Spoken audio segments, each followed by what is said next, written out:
Hi guys, welcome to డేగా media. నేను మీ శీలం శివభాస్కరయ్య.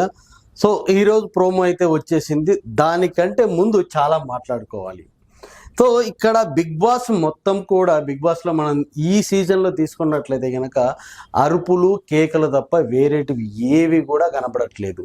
Actually ఎక్కడైనా థర్డ్ వీక్ నుంచి కొంచెం కొంచెం హీట్ ఆఫ్ ది మూమెంట్ అయితే వచ్చేస్తుంది.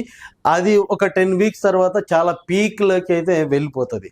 కానీ ఈ 2 వీక్స్లోనే ఎంత నరకం చూపెట్టాలో జనాలకి అంత నరకం అయితే చూపించినారో అని అనుకోవచ్చు. ఎందుకంటే కనుక అందులో ఎవడు బాగా ఆడుతున్నాడు, ఎవడు బాగా ఆడట్లేదు, అసలు అబ్బాయిలనే మనము జడ్జ్ చేయాలనుకుంటే కనుక ఇక్కడ అమ్మాయిలు కూడా చాలా ఘోరంగా, నీచంగా, నికృష్టంగా గేమ్స్ అయితే ఆడుతూనే ఉన్నారు. వాళ్ళు ఇష్టం వచ్చినట్టు మాట్లాడుతూ ఉన్నారు. అమ్మాయిలే ఎక్కువ బూతులు మాట్లాడుతూ ఉన్నారు. అమ్మాయిలే ఎక్కువ వేరే వాళ్ళని టార్గెట్ చేసుకొని అంటే డబల్ గేమ్లు, డబల్ మీనింగ్ గేమ్లు అయితే కనుక ఆడుతూ ఉన్నారు.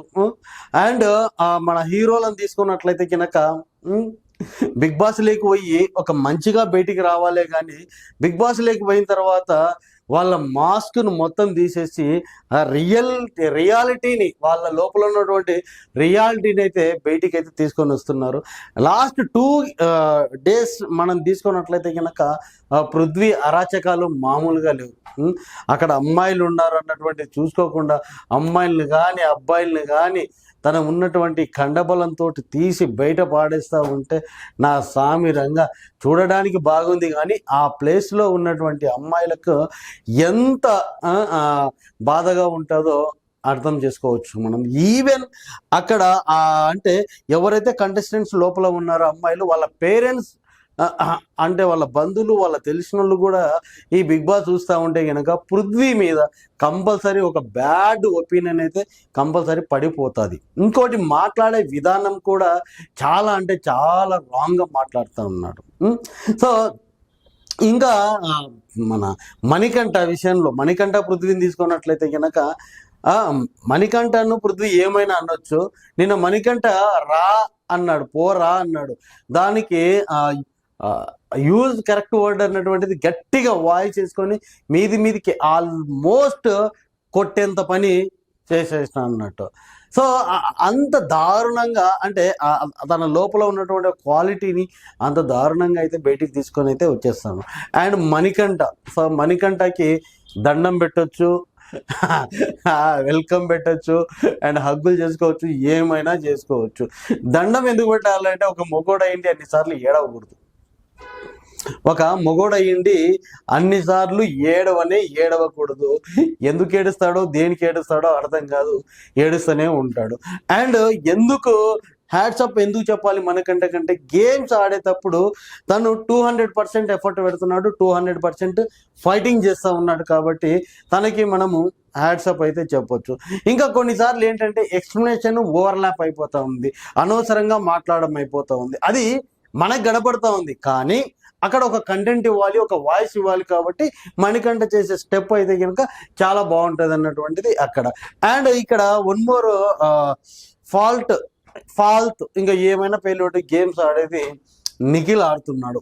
ఒక్కొక్కసారి ఒక్కొక్కలాగా అర్థమై ఒకలాగా, అర్థం కానప్పుడు ఒకలాగా, ఆ సిచ్యువేషన్ని అర్థం చేసుకోలాగా ఇంకొకలాగా అయిపోయి అందరితో బ్యాడ్ అవుతా ఉన్నాడు.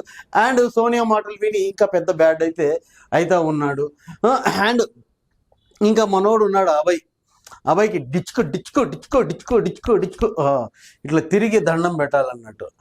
అభయ్ మరి ఏమనుకుంటున్నాడో, ఒక బిగ్ బాస్ అనుకుంటున్నాడో, వాళ్ళకి అమ్మ మొగుడు అనుకుంటున్నాడో, ఇంకా మనం ఏం అనుకోవచ్చు. ఎందుకురా అంటే కనుక ఈ మాట ఎందుకు వాడాల్సి వచ్చిందంటే బిగ్ బాస్నే తిడుతూ ఉన్నాడు. ఎవడు అంటే రూల్స్ పెడుతున్నాడో వాడికి కొంచెమన్నా బుర్ర ఉండాలి, బుద్ధి ఉండాలి, మనసులకు పుట్టినోడు ఎవడు ఇట్లా పెట్టాడు అన్నటువంటి ఒక వాయిస్ అయితే వేసినాడు. కాబట్టి మనం మాట్లాడవచ్చు.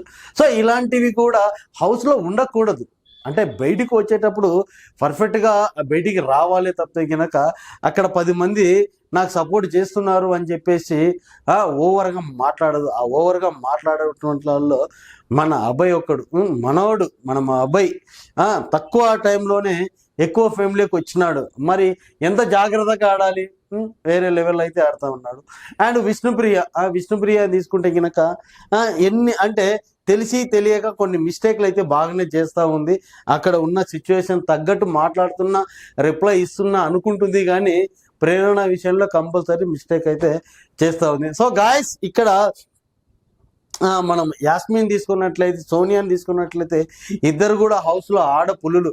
మళ్ళీ వీళ్ళు కరెక్ట్గా ఆడినారా, కరెక్ట్గా ఆడలేదా అని మనం జడ్జ్ చేయడానికి అయితే లేదు. ఎవరి పాత్రను వాళ్ళు ఫుల్ ఫ్లెక్స్డ్గా అయితే చేసేస్తా ఉన్నారు అని అనుకోవచ్చు. ఏది ఏమైనా కూడా ఈ వీక్ మొత్తం చాలా రసవత్తరంగా ఫైటింగ్లతోటి, గొడవలతోటి, అన్నిటితోటి ముగిసిపోయింది అని అనుకోవచ్చు. ఇంకా మిగతాది ఓటింగ్ బట్టే ఉంటుంది. సో ఇక్కడ ఈరోజు ప్రోమోలో ఎవరికి వాళ్ళు జస్టిఫికేషన్ ఇచ్చుకుంటా ఉన్నారు. ప్రేరణ ఏమంటుందంటే, నేను ఏదైతే మాట్లాడినానో ఆ మాటలకి నాకు జస్టిఫికేషన్ అయితే ఉంది అన్నటువంటిది మాట్లాడుతుంది. అఫ్కోర్స్ ప్రేరణ కొంచెం దూరం పోయి ఎక్కువ పృథ్వీని ఎక్కువ వాడు వీడు అని మాట్లాడడం అయితే జరిగింది. మాట్లాడడానికి కారణాలు ఉన్నాయి. పృథ్వీని మరీ దారుణంగా గట్టిగా బిగించుకొని, అంటే ఒక ఫీమేల్ కూడా అని చూడకుండా నేను గేమ్ ఆడుతున్నాను, గేమ్లో ఏం చేసినా చెల్లుతుంది అని ఒక రాంగ్గా చేసినాడు. కాబట్టి దానికి ప్రేరణ అయితే చాలానే మాట్లాడింది. దానికి నాకు జస్టిఫికేషన్ ఉంది అన్నటువంటి విషయాన్ని అయితే చెప్తా ఉంది. దెన్ అక్కడ మళ్ళా మన సోనియా ఆమె కూడా గేమ్లు ఆడితే బాగుంటుంది, కానీ ఆమె అంటే యస్మి వేరే మాట మాట్లాడేసరికి యాస్మితోకి నేను కొన్ని వర్డ్స్ వాడాల్సి వచ్చింది. సో అక్కడ ఆమె అలా అనుకుంటే బాగుండు అన్నటువంటి విషయాన్ని అయితే కనుక క్లియర్ కట్గా చెప్తా ఉంది. నవీబ్ మాట్లాడుతూ ఉంటాడు, గేమ్లో ఒకలాగా మానవత్వం లాగా ఒకలాగా ఉండదు, గేమ్ లాగానే చూడాలి అన్నటువంటి విషయాన్ని. సో ఈ సీజన్లో ఎవడైనా మంచోడు ఉన్నాడు ఒక టైప్లో, అంటే ఆన్ స్క్రీన్లో మనకు కనపడుతున్న దాన్ని బట్టి మంచిగా ఉన్నాడు ఎవరున్నారంటే కనుక నబిల్ మాత్రమే ఉన్నాడు, మిగతా వాళ్ళు ఎవరు లేరు అని. ఇంకా యాస్మి సోనియా గురించి మాట్లాడుతూ ఉంది. అక్కడ పృథ్వీ రాంగా గట్టిగా ఆడుతూ ఉన్నాడు. దాన్ని కంట్రోల్ చేయాలి, కంట్రోల్ చేయకుండా ఇంకా రెచ్చగొట్టేలాగా చేయకూడదు అన్నటువంటిది యాస్మి అయితే చెప్తుంది. అఫ్కోర్స్ యాస్మి చెప్పేది కరెక్టే అనుకోవచ్చు. ఎందుకంటే కనుక మనోడు ఓవర్గా రియాక్ట్ అయిపోయి ఓవర్గా చేస్తూ ఉన్నాడు, ఫిజికల్గా అవుతా ఉన్నాడు, కొట్టేంత సిచ్యువేషన్కి అయితే వెళ్ళిపోతూ ఉన్నాడు. కాబట్టి సో అంత దూరం వెళ్లకుండా ఆపే బాధ్యత సోనియాకు ఉంటుంది. సోనియా వెళ్ళకుండా ఇంకా రెచ్చగొడుతుంది అన్న విషయాన్ని అయితే కనుక చెప్తా ఉన్నాడు. సో మళ్ళా అబ్బాయి నోట్స్ ఆడుతూ ఉన్నాడు. ఈ ప్రోమోలో కూడా నోట్స్ నిజంగా బిగ్ బాస్కి ధమాక్ లేదు, ఒకరికే రూల్ ఇచ్చి ఒకరికే సపోర్ట్ చేస్తున్నాడు, నిజంగా ధమాక్ లేదు అన్న విషయాన్ని క్లియర్ కట్గా చెప్తున్నాడు. అలా మాట్లాడకూడదు. సో బిగ్ బాస్ ఏ రూల్స్ అయితే పెట్టినాడో ఆ రూల్స్ ప్రకారమే నడుస్తూ ఉంటుంది. వాటన్ని కూడా ముందే ఒక అగ్రిమెంట్ రాసుకొనే లోపలికి వెళ్ళింటారు వీళ్ళందరూ కూడా. అక్కడ పోయిన తర్వాత 10 మంది నా చుట్టూ ఉన్నారు, నేను ఏం చెప్పినా చెల్లుతుంది అంటే కనుక చెల్లదు. మరి అబ్బాయి రోజుకు ఎందుకు టంగ్ అవుతున్నాడు అన్న విషయాన్ని అర్థం కావట్లేదు. సో అట్లా మాట్లాడుతూ ఉన్నాడో లేదో బిగ్ బాస్ అనౌన్స్మెంట్ అయితే క్లియర్ కట్గా వచ్చేసింది.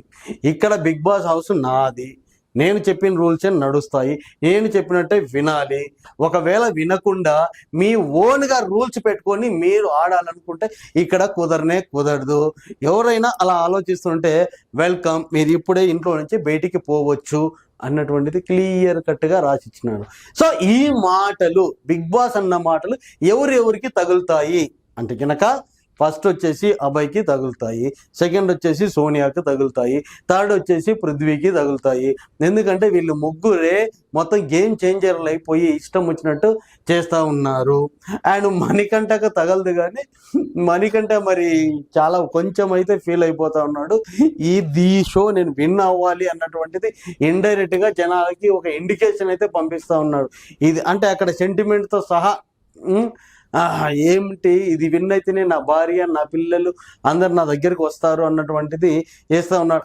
అఫ్కోర్స్ దానికోసమైన టాప్ 5లోకి తీసుకొని వెళ్తారేమో, వెళ్తే కనుక ఎంతో కొంత డబ్బులు వస్తాయి, దానివల్ల ఏమైనా చేసుకోవచ్చు అని అనుకుంటున్నాడో ఏమో. సో అన్నిటి మీద ఇవన్నీ కూడా జరుగుతూ ఉన్నాయి. సో ఈ రోజు వరకు ఇది జరిగినది. ఇప్పుడు ప్రోమో కూడా మనకు అదే చూపించింది, ఎవరెవరు ఏ స్థితిలో ఉన్నారన్నది. సో గాయ్స్, సో రేపటితోటి మనకి అర్థమైపోతుంది ఎవరు ఎలిమినేట్ అయిపోతాడని. నా గెస్ ప్రకారం అయితే కనుక అభయ్కే థ్రెట్ అయితే ఉంది అన్నటువంటిది నాకు వచ్చినటువంటి సమాచారం. Okay guys, thank you, bye.